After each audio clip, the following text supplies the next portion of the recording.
The next type of CNC machine is the open and closed control loop machines. Let's discuss about open loop system first. Here, the command for movement of the slides are given to the stepper motor.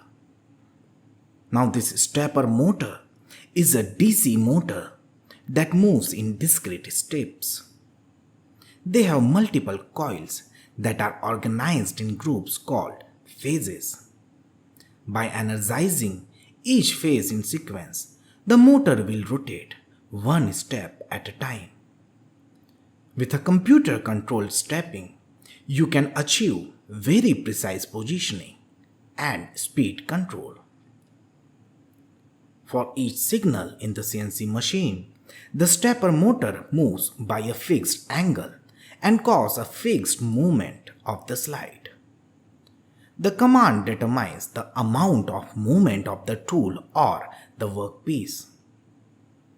There is no surety that the correct position is reached. Any possible error cannot be detected and corrected.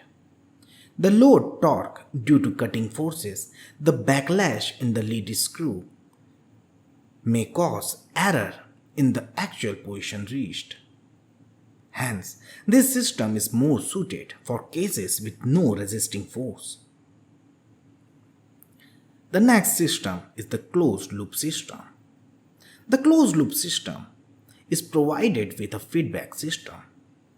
The feedback loop gives the information about the error in the position reached. The input device compares this data with desired data and the corrective action is taken. The correct signal to the servo motor ensures that the position is reached.